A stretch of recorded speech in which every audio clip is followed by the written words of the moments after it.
بسم الله الرحمن الرحیم. سوره مطففین شروع میشه. مطففین کم کننده ها را میگه. کسی که طول و ترازو میکنه و حق کسی را پورا نمیده یا را مطفف میگه. مطفف.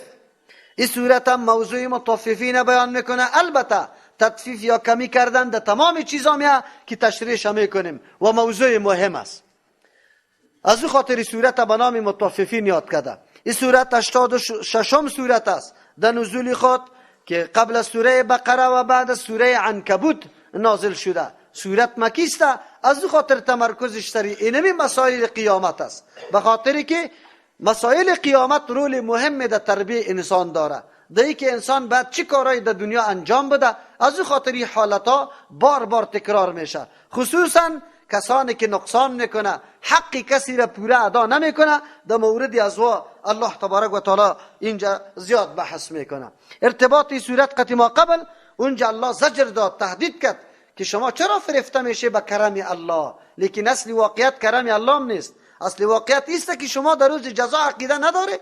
از او خاطر میگه آزاد زندگی کنیم، هر چیزی که خواهش ماست او به دست بیاریم و کسی از ما حساب و کتاب نگیره.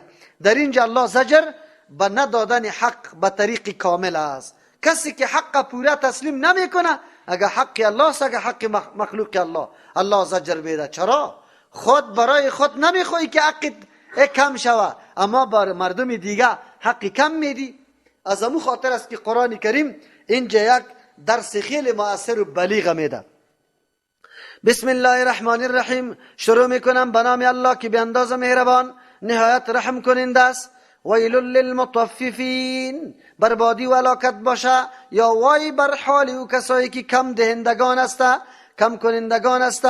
اینا وای به حال او کسا الذین، تشریح میکنه کسانی که زکتال وقتی که میستانن از مردم، میگیرن از مردم، علی الناس، از بالای مردم، یستوفون، از خود پورا میگیرن، لیکن و اذا کالوهم، وقتی که برای ازوا پیمانه میکنن میدهند، او وزنوهم، یا است که طول میکنه، یخسرون، کم میده.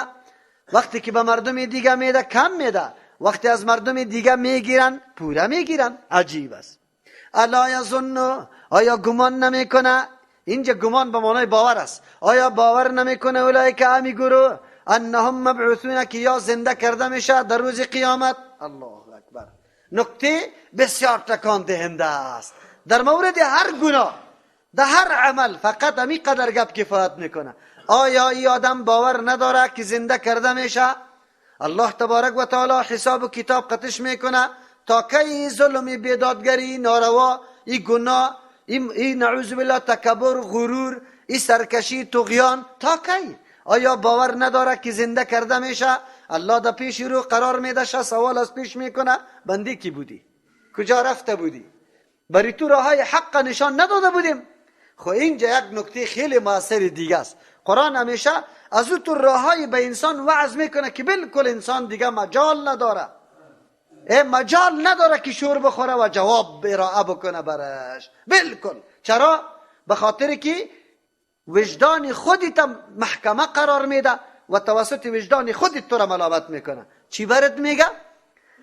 تو را آدم وقتی از مردم میگیری مکمل پورا میگیری، 1 روپیه تا 1 دانه تا به کسی نمیگذاری، لیکن وقتی به مردم میدی تو میگیری کم میدی. آیا چطور وجدان است؟ 1 دانه را به خود به خساره قائل نیستی، به مردم دیگر را چطور خساره قائل هستی؟ این موضوع است که در قرآن کریم بار بار بر ما میگه ولا تقتلوا انفسکم، نفسای خود قتل نکنی. نفس خدا کس قتل میکنه؟ نفس برادری تا چیزی که به برادریت به نفس خود خوش نداری، به برادر خوش نکو. عین النفس تو آره است. اینی را میگه وجدان خود محکمه قرار دادن و بعد از او فیصله کردن. ما خوش دارم که خوب لباس خوب داشته باشم، دیگه کسام خوش داره لباس خوب. ما خوش دارم در ملکت ما کسی ادنا تجاوز نکنه. یک راشپیل برفی بام خدا در بام من نندازه، تو ننداز دیگه. او که خوش، تو خود خوش داری که نندازه، دیگه کسم همی رقم خوش داره، دیگه کسم همی. همیشه در مواقع ضرر خود در جای آدمی متضرر قرار بده که چه حالت برات پیش میشه. قطع تو دختریت، همشیریت، زنیت، مادرت قطعت باشه، یک آدم همینطور گپی پوچ بزنه غیرت در جوش میاد یا نمیاد؟ قطع کسی دیگرم اینمی رقم زن باشه، خانما باشه، گپی پوچ باید از دانت نبره. ما ایره بار باری گپا را میگیم. او دریور روزی که زنی خدا، همشیری خدا، مادری خدا قطع خود میبری، سواری رم بالا نمیکنی، همی قدر بد میدانی. اگر سواری خیلی زیادم باشه، نیازم داشته باشه، دست برات بگیره، هنوزم پچق میکنی. معنای ازیره داره که ما خانمای خدا بالا کرده ایم. نمیخوایم که حتی یک فرد بیگانه در موتر بالا شوه. در روزی که خواهرها و خانمای برادرای مسلمانیت است، چرا تو 10 دانه شیشه را در سیتیت لگاندی او عکسای غلط اونجا چسباندی و کسټای غلط اونجا ماندی او میگذاری؟ تو مسلمان هستی، احساس داری؟ این را یاد داشته باشی. این تعلیم اسلام است. جوان آمده در پیش پیغمبر علیه السلام گفت یا رسول الله ما توان ندارم دیگه، طاقتم نمیشه، زنا میکنم. هیجانی شده، آدم است، این گپا را میزنه. علی ببینه که پیغمبر که جامع حکمت است چی رقم سخن برش میگه، در مقابلش قار نمیشه که تو جوان آمده در پیش پیغمبری تو گپا را میزنی. 4 نفر دیگه با پیش ما تو بگه دستی شروع میکنیم و والا میکنیم در رویش که تو زنا میکنی، ماندنیت نیستیم. پیغمبری طور نمیگه. پیغمبر میدانه انسان چی تقاضاهای داره، انسان ها خواهشات متنوع داره، لیکن جواب انسان با کدام شکل و سیستم پیش کنیم که انسان بالکل دیگه خودش خود ملامت بکنه. پیغمبر علیه السلام برش میگه که آیا خواهر داری؟ مادر داری؟ گفت بله یا رسول الله. گفت تو خوش داری که با خواهرت کسی عمل زنا انجام بده؟ با مادرت؟ گفت یا رسول الله قطعا نه. پیغمبر علیه السلام گفت هر کس خوش داره که با مادر و خواهرش کسی طور عمل انجام نده. جوان امونجا قسم یاد کرد که دیگه ما گاهی هم نظری بد نمی کنم تا که حیات رم باقی است. این دیگر رقم درسا بود. این درسی است که هر وقت خود در جای قرار بده که او متضرر است. در جای قرار بده. تو خوش نداری یک روپا نقص ببینی، یک روپا کسی تو را فریب نده، مردم هم فریب نده. اگر یک روپا تو را فریب میده چقدر قارت میاد؟ تو خود نافام فکر میکنی او را فامیده، ولی فامیده تو را یک روپا فریب داده قارت برش میاد. اینمی رقم نفری نافام دیگر هم تو فریب نده. بس امی یک کلمات پیغمبر بر انسان در کل عمرش، در کل زندگیش چی میکنه؟ بگه کفایت میکنه. پیشتر در اولی ترجمه ما گفتیم که یک دانه مچم آلی ثبت کردنی از یکی از خواهرها را کسی گرفته، امی خواهر که گرفته یا امی برادری که گرفته باید امی قدر فکر بکنه که از ما باشه، خصوصا مربوطی خودم باشه و کسی دیگری بگیره چقدر دلت جریحه دار میشه.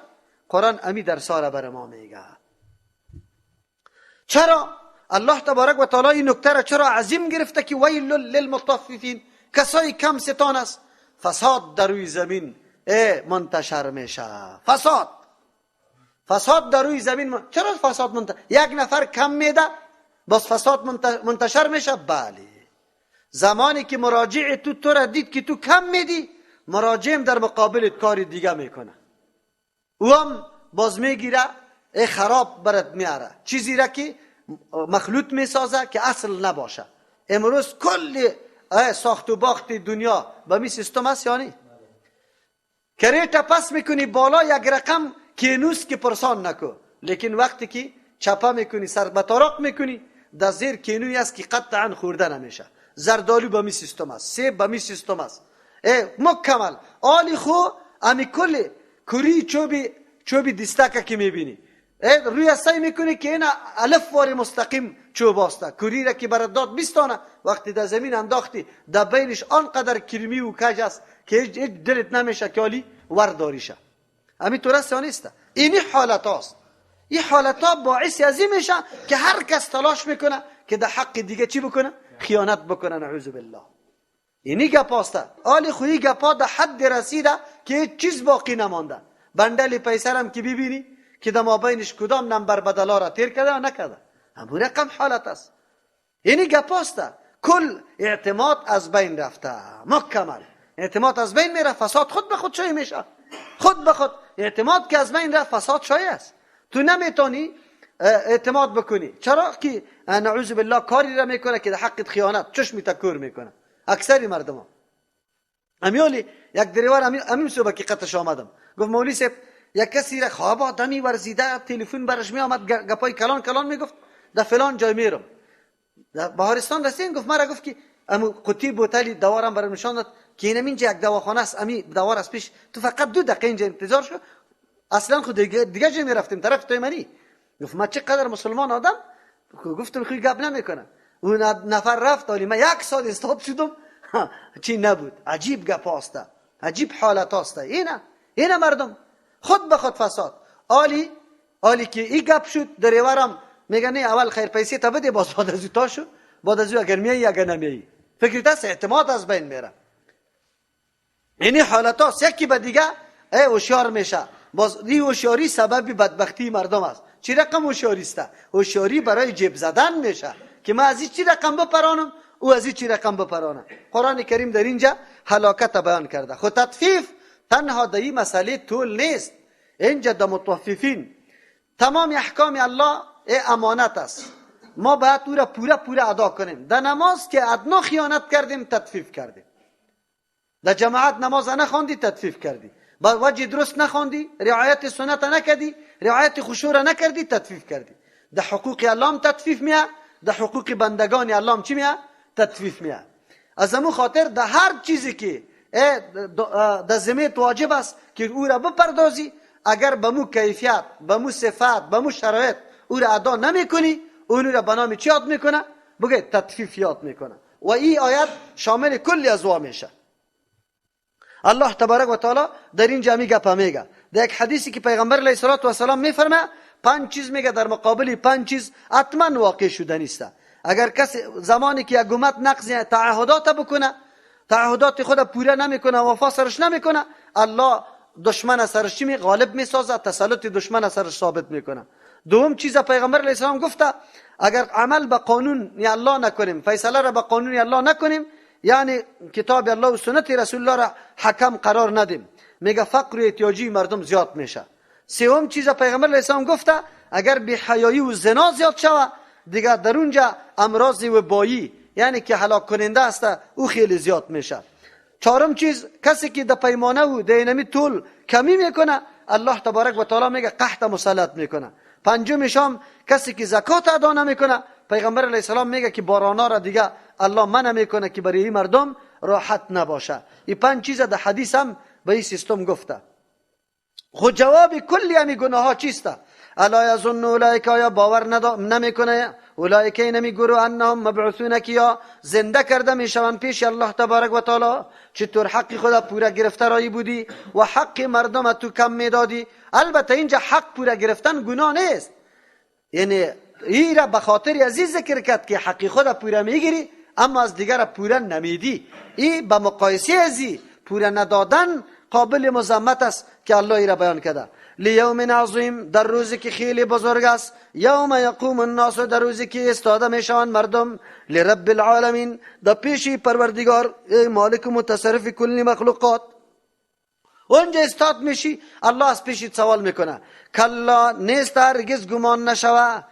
اگر کسی گمان میکنه که تو روز آمدنی نیست، بالکل این روز آمدنی است و ای تو گمانای غلط نکنی. این کتاب الفجار، یقینا نامه اعمال، لفی سجین، در سجین است. سجین یک مقام برای روح کافرا و همچنان چیست اعمال نامه و دفتر اعمالشان هم است که او در پایین ترین قعر جهنم در 7م طبقه است، در اونجاست. این سجین میگه، یعنی کتاب الفجار لفی سجین. مراد از کتاب دفتر اعمال شد از فجار، مردمایی که بدکار است، خصوصا او فجاری که بالکل از عقیده فجور کرده، نافرمانی کرده که وا کفار است، دست جین است. یکی این در صورتی که کتاب عبارت از دفتر اعمال بگیریم.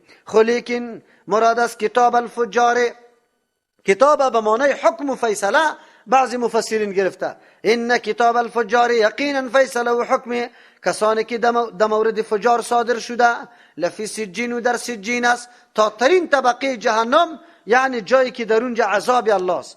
و ما ادراک ما سجین، خودش معرفی میکنه چی چیز تو را دانانده که چیست سجین؟ کتاب مرقوم، فیصله نوشته شده است. یک مانا یا دفتر نشانی شده است، بالکل دفتر در اونجا نشانی شده که از کافر و نافرمان است.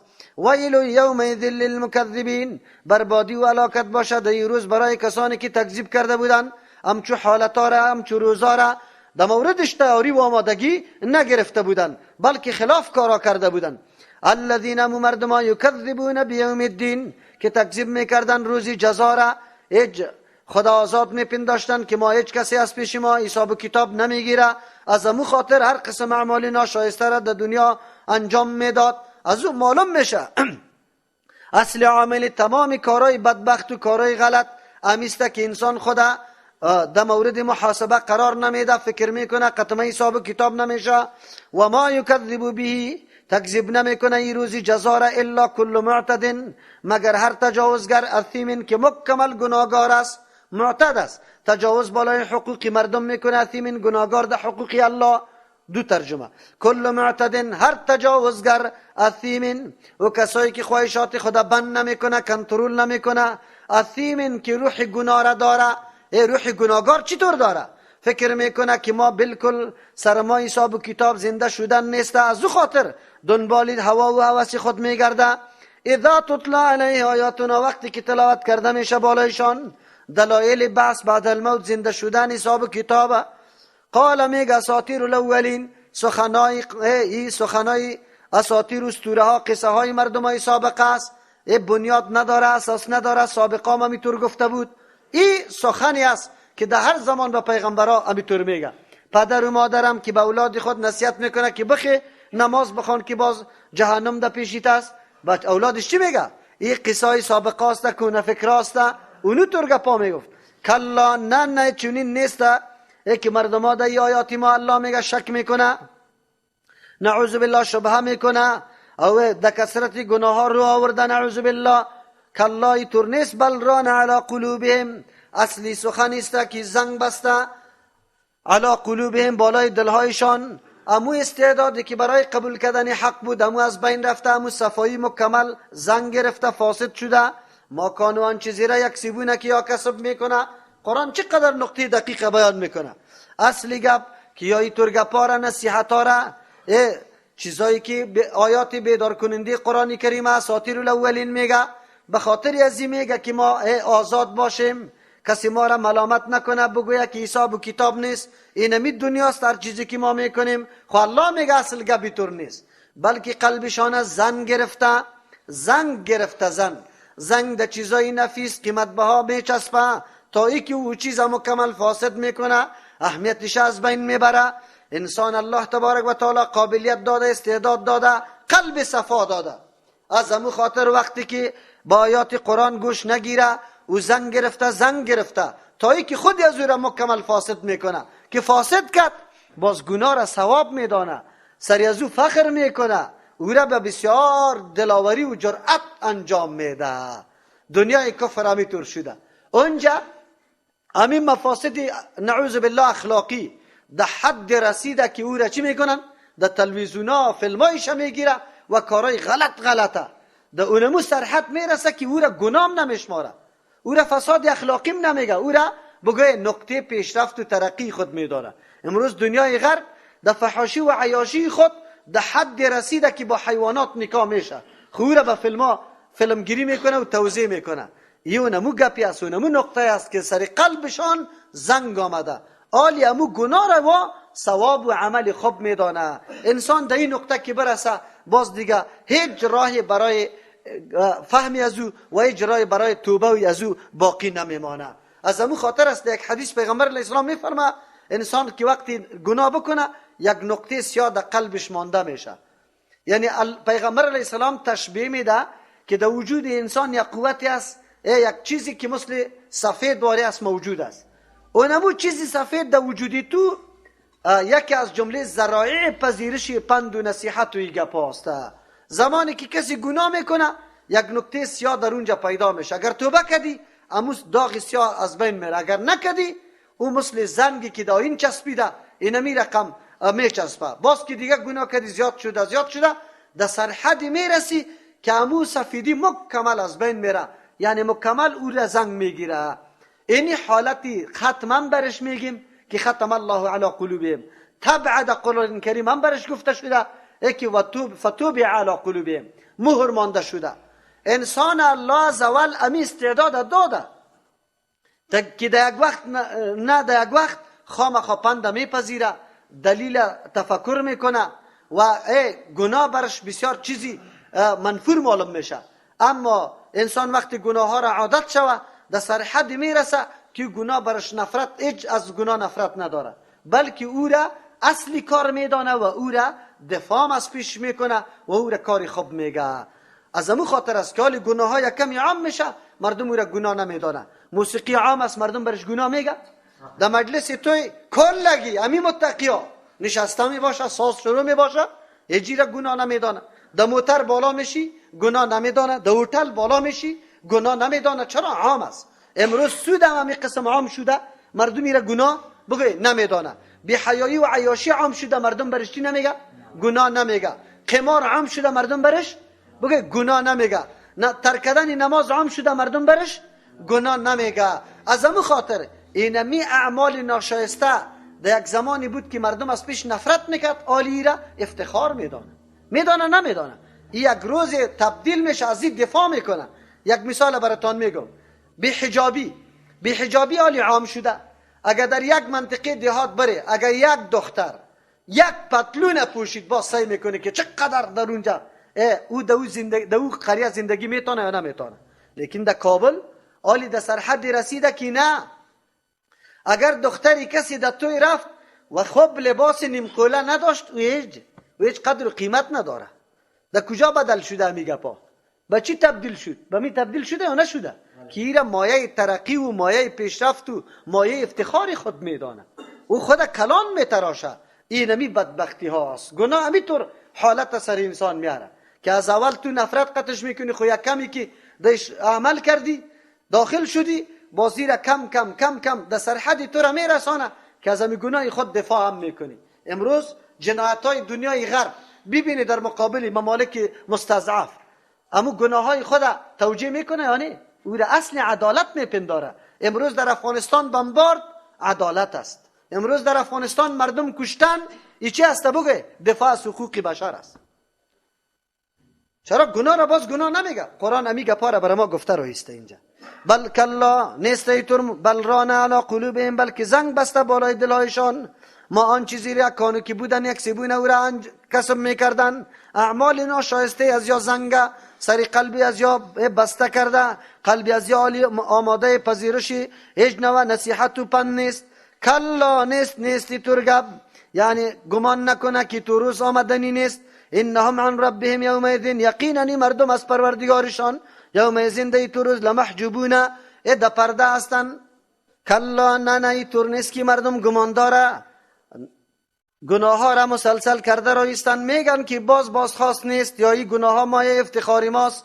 الله میگه این نامی مردم عن ربهم از پروردگارشان یومئذ در تو روز لمحجوبون، در حجاب می باشن، یعنی ممنوع می باشن. دو توجیه داره. در روز آخرت بهترین نعمت برای مؤمنان همیسته که دیدار الله تبارک و تعالی نصیبشان میشه. لیکن اینطور مردمایی که کل عمر در گناه مستغرق تیر کردن، از این دیدار الله تبارک و تعالی بالکل ممنوع هستند. این دیدار الله نصیبشان نمیکنه. یک ترجمه است. دوم ترجمه کلا نه اینهم مردم عن ربهم از پروردگارشان، از صفات پروردگار خود یومئذ در روز لمحجوبون، در حجاب و پرده هستند. نمیدانند صفات الله تبارک و تعالی را در دنیا که ما الله را صفاتش عقیده نداره که مانع گناه شوه. از همون خاطر الله را فراموش کرده، غافل شده، هر رقم گناه میکنه و گناه را توجیه هم میگه، افتخارم سرش میکنه. این مردم ها از صفات الله تبارک و تعالی در پرده هستند، درک نمیکنه. ثم انهم یقینا بعد از این مردم ها لصال الجحیم، در آیندگان هستند در جهنم. ثم یقال بعد از او گفته میشه هذا الذی، برشان گفته میشه یونمو عذابی از کنتم به، که شما بودی به او عذاب تکذبون، نسبت دروغ میکرده که نمیایی تو عذاب. کلا هرگز طور نیست، انجام کافر و مؤمن یکسان نیست. کسی که گمان داره که کافر و مؤمن یک رقم است، نه. این کتاب الابرار، یقینا دفتر اعمال مردمان نیک لفی علیین، او در علیین قرار داره. و ما ادراک ما علیون، چی چیز تو را دانانده که علیون کدام مقام است؟ کتاب مرقوم، نوشته است که رقم زده شده، نشانی شده. یشهده المقربون، که مشاهده میکنه او را مردمایی که خیلی نزدیک در پیش الله تبارک و تعالی است، یعنی ملائک او را مشاهده میکنه. دفتر اعمال مؤمنات در علیین است، یعنی در مقام خیلی بالای آسمان هاست، در اونجا می باشه. یک ترجمه است. دوم، کتاب مرقوم، علیون فیصله است، مرقوم که نوشته شده، ثبت کرده شده است. یشهده المقربون، که مشاهده میکنه همو مردمایی که به الله پیش هستند، یعنی اعمال نیک انجام داده، دستورات الله را عمل کرده، او فیصله در مورد ازوا در علیین شده. ان الابرار لفی نعیم، یقینا مردمای نیک در نعمت است. علی الارائک، که بالای تخت ها ینظرون، یکی دیگه خدا نظاره میکنن، میبینن. تعرف فی وجوههم، تو میشناسی در سیمایشان نظرت النعیم، تازگی نعمت ها را. کدام نعمت هایی که برش حاصل است، از او خوشحالی و تازگی که حاصل میشه بالکل تو مشاهده میکنی. یسقون من رحیق مختوم، نوشانده میشه و برشان من رحیق مختوم، از شرابی که مکمل مهر زده شده است. در اصطلاح عامه ما سرغوچ است، سرغوچ لا کمور که برش میگیم. ختامه، مهرش یا ملاکش مسکن، مشک است. یعنی عوضی در سابق که بود گل میزدن سری قطی، به خاطر که او را کسی پس نکنه تا که در جایگاه خود برسه. اونجا در قیامتی طور گل نیست. یا آلی در دنیا سری قطی ها شرش الفی واری طور بعضی موادا را میزنه، لیکن در قیامت که است ختامه، مهرش امولاکش مسکن، مشک است. با مجردی که او را میکنی یک دم خوشبویی است. و فی ذالک، دی تمام نعمتا، یعنی در مورد حاصل کردن تمام نعمتا، فلیتنافس المتنافسون، باید رغبت بکنه، پیش دستی بکنه متنافسون، میل کننده ها، کسایی که میل و رغبت داره در همچون نعمتا باید رغبت بکنه. قرآن کریم در اینجا درس دیگه بر ما میده. بله دنیا محل پیدا کردن و حاصل کردن است. چقدر خوب درس عظیم است. دنیا بود، الله تبارک و تعالی به ما پیدا کرده بود، اختیار پیش تو بود، کاسب تو بودی که گناه میکردی یا نیکی میکردی، خدا در جمله ابرار شامل میکردی یا در جمله فجار، کاری تو بود. آیا عملنامه در جمله ابرار نوشته میشد یا در جمله فجار نوشته میشد؟ در پیش خودت بود، سرنوشت خودت، امرای خودت هستی. در کدام مورد باید تو مسابقه بکنی، پیش دستی بکنی، میل و رغبت داشته باشی؟ قرآن میگه و فی ذالک، دینمی طور نعمتا، روزی که الله بری تو تازگی و دیدار خدا نصیب میکنه، روزی که از شرابی که رو مهر لاک شده می باشه و مهرش مس می باشه، بینمی طور چیزا تو باید رغبت و میل بکنی او دو پیش دستی بکنی، این را حاصل بکنی. از او خاطر بر انسان الله درس داد که دنیا محل اختیار است. برای تو اختیار داده شده که کدام میدان تو بازی میکنی، کدام طرف حرکت میکنی، چی کمایی میکنی. نکو خود غرق در گناه ها، نعوذ بالله، در خواهشات نفسانی و در نعوذ بالله هوا پرستی خود غرق نکو، بلکه دستورات الله را در نظر بگی، مطابق از زندگی بکو. چرا که اینطور نعمتها را الله بری تو میده. قرآن کریم در اینجا دعوت به این داده که در اینطور نعمتها انسان باید میل و رغبت بکنه. اون نعمتهایی که بالکل جاودان است، حقیقت است، نعمت حقیقی است. نعمتهای دنیا یا آن چیزی که نفس خواهش از او را داره و زود گذر است، موقت است، او واقعا نعمت نیست، بلکه او زحمت بر انسان جور میشه. بالعکس اونجا باز الله تبارک و تعالی از پیش انسان سوال میکنه. و مزاجه من تسنیم، آمیزش اینمی شراب من تسنیم از تسنیم است. تسنیم چیست؟ عینا، چشمه است، یشرب بها المقربون، که می نوشانده میشد بها توسط این چشمه المقربون، مردمای نزدیک به بارگاه الله تبارک و تعالی. به بارگاه الله کسانی نزدیک است که دستورات الله را عملی کرده. چرا؟ واباس خیلی محترم است، پیشتاز است پیش الله تبارک و تعالی، که مطابق قانون الله در دنیا زندگی کرده. ان الذين اجرموا، یقینا کسانی که مرتکب جرم شدن، کانوا بودن من الذين آمنوا، بالای کسانی که ایمان آوردن، یضحکون، نعوذ بالله سبک میشوردن، خنده میکردن، سرشان مسخره میکردن. در اینجا الله صحنه از چیرا دنیا را در دعوتگرا و کسایی که مخالف از واسطه او صحنه را میکشانه که وا چی میکنه. اول مردمایی که دعوت دین میده، مسائل دین محکم میگیره، مردمای مجرم و مردمایی که نعوذ بالله پابند احکام الله نیست، و سری طور مردما ریشخند میزنه، خنده سرش میکنه. چرا؟ در نظرشان سبک نمایان میشه که مردما چیزی را نمیفهمه. امروز مردم مادیات پرست همیشه مردمایی که اینمی قسم پشت دین میگرده و نصیحت برش میکنه که بیا نماز بخوان، بیا روزه بگی، او مردم خنده میکنه نعوذ بالله. یکی و اذا مروا بهم یتغامزون، وقتی که تیر میشه بالایشان، یتغامزون چشمک میزنه، یعنی اشاره تحقیرآمیز یکی به دیگه خود میکنه که اینمی مردم هسته. تشریح میکنم. و اذا انقلبوا، در آن وقتی که باز میگردن الی اهلهم، به سوی خانه ها و اهلشان، انقلبوا باز میگردن، فکهین خیلی شادان، خیلی خوش.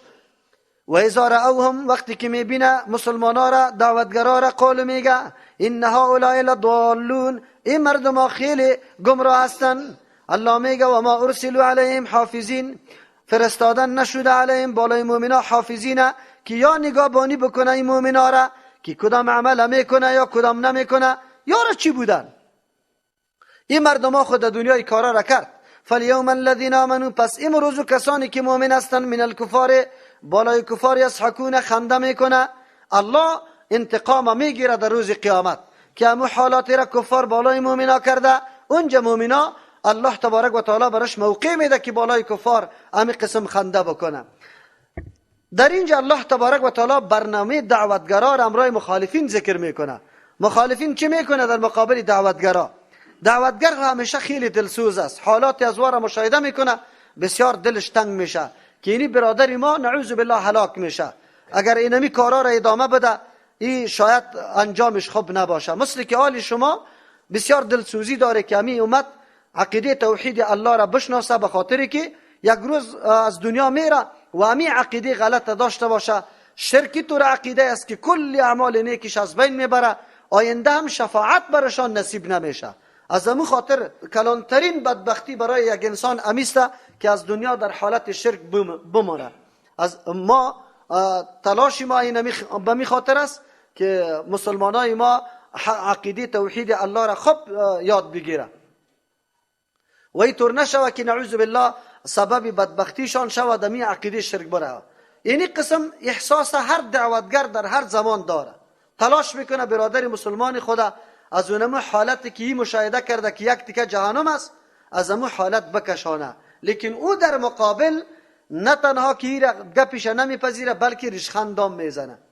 اگر شما فکر کرده باشی کسایی که معاش خیلی بلند داره در جاهای خیلی چی کار میکنه، وقتی که تو را دعوت بدی به سوی ترجمه قرآن کریم برات سرت خندم میکنه، میگه برو این ترجمه کاری بیکاراسته، او تو برش یک نوع دیوانه معلوم میشی. چرا؟ میگه مردم در کدام مستوا رسید از ترقی و پیشرفت، اوی رسایی که میگه باز میره کتاب کونی قرآن میخوانه. این گپا را باید بشنوی و شنیده باشه هم از یک عده مردم. اوی یک صحنه نیست که تن عالی باشه.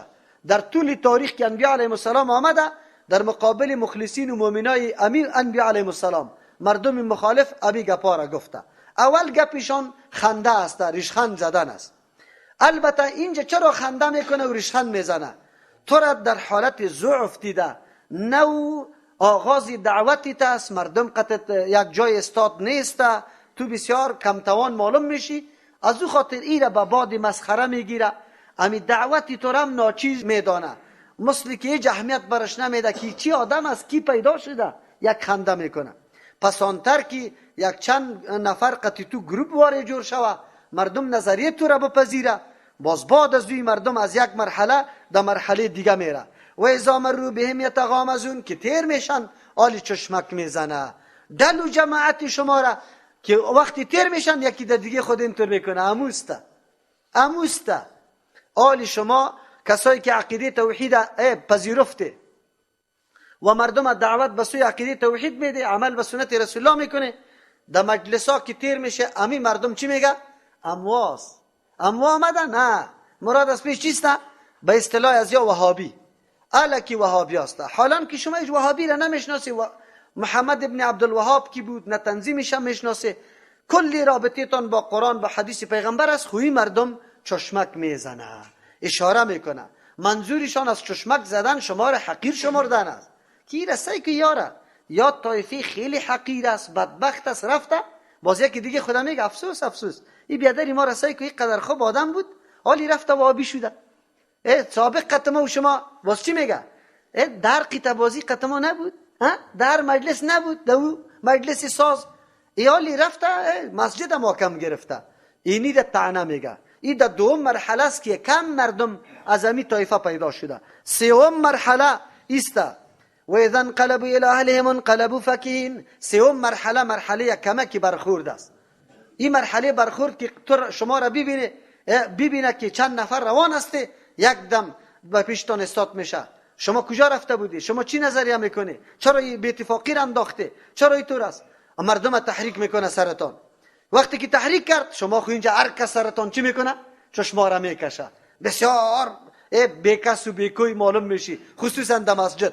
عمل به سنت کرده باشی، باز چی میکنه؟ خندق کده، اینطور یا قاقا خندق کده طرف خانه میرن.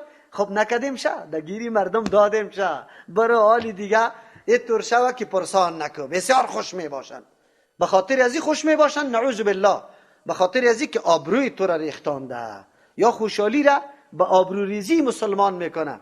از امو خاطر است الله دور داشته باشه، الله تو مفکوره را به هیچ مسلمان نده. زمانی که امی مسلمان نماها در پیش کفار امی مسلمان ها را تعذیب و شکنجهش مشاهده میکنه، باز خندم میکنه کسی که یاد کو میبرایه یا اینطور میکنه. دیدی زوره؟ اینی حالت اونجام میباشه، اونجام امی قسم حالت میباشه. یا خوش وقت در طرف خانه‌های خود میره که آبروی مسلمان ریختاندیم، لیکن الله تبارک و تعالی چی میکنه؟ چی جوابی است؟ چهارم مرحله امو است که شما یک کمی مسجد پیدا کرده، دلیتان زیاد شده، آلی دیگه یک کمی یام شدت اختیار میکنه. باز چی میگه؟ و اذا رأوهم، وقتی که میبینه اینطور مردم ها را، قالو میگه این هؤلاء مردم ها لضالون، سخت گمراه مردم است، زورشان حالی نمیرسه، نه خنده میتونن نه چشمک زده میتونه. خب ما بین خود پرت چی میگه؟ بسیار گمراه مردم هستی. این مردم ها را میبینی یا کلش وابی جور شده، زیارت ما نکد، خیرات ما نکد، اولیاء را قبول نداره، دعا را قبول نداره. از جان خود باز میگه. چرا اینطور میگه؟ به خاطری که دل خود قوی بسازه، نفر دیگر را مانع شوه. آلی دیگه اوتور اتهامات در جان تو میبنده که هیچ پرسان نکو، پیغمبر قبول نداره، یا چی میگن؟ قبر پیغمبر یا ویران میکرد، خونه ماندن جا. این گپا را باز پیش میکنه. به خاطر ازی که آلی تو را دیده که دل جور کده، آلی او جرأت نداره که سر درشخان بزنه یا چشمک بزنه، نه، آلی فقط اینی کارا را کرده رویسته. خو الله تبارک و تعالی چی میگه؟ چی صحنه است؟ امروز همیطور حالت است. آلی مسلمان ها را دنیای کفر معرفی نمیکنه که یا کلش تروریست است، یا کلش قاتلین است، یا کلش خشونتگرا علیه زن است، یا کلش پایمال کننده حقوق بشر است. همه روز از کل رسانه ها اینمی تبلیغات موجود است یا نه؟ در هر جای صحنه بدبختی و جنگ و جدل مسلمان ها را پیش کرده رایسته، به دنیا نشان میدن که اینی ثمره کی بگه نعوذ بالله اسلام. حالا که اسلام خیلی طور نیست، این ثمره اسلام نیست. از همون خاطر یا اینمی کار در دست گرفتن تا که مردم مانع شوند که در این دین داخل نشوه. خب قرآن فیصله میکنه و ما ارسلوا علیهم حافظین، روان کردن شده بالای از یا حافظین، نگابانا که تمام اعمال از یا را مراقبت کنه. یکی دیگه خود چی میگه؟ خبر شدی امروز یک گپ دیگه از یا را بیبی زنایشان در عیدی در نماز عید رفته بودن، باز که خبرشان باز میگه امروز یک گپ دیگه از یا را خبر شدی، یا بعد از رکوع دستا را بالا گرفتن، ما چی میگه؟ قنوتی نازله میگه، چی میگه؟ این توری را گفتن، باز میگه خبر شدی. وی یا خود جمعه 4 رکعت سنت نخواندن، ما نگفتیم که کم کم دین یا اعلام میکنه. باز در دیگر جای در مجلس چی میگه؟ خبر شدی؟ سری جراب مسا کردن. اوه خبر شدی؟ ما خودم مسافری قطش بودم، یک سنت نخوان. اینی گپا را گفته رایسته یکی در دیگه خود. او به مردم عوام این گپا آنقدر بزرگ معلوم میشه که پرسان نکو. حالی کسی را بگوی که راستی سنت جمعه را آدم نخوانه، چقدر جرم است یا نیست؟ خوی تو نمیگه، به مردم اینطور نمیگه که این مردم میگه که قبل از نماز فرض جمعه به نام سنت جمعه نماز وجود نداره، نفل است، هر قدر که مردم میخوانه. این گپ نمیزنه. چی میگن؟ از سنت جمعه منکر شدن. اینطور میگه خبر شدی یا یک گپ دیگر کشیدن. حالی چی گپ را کشیدن؟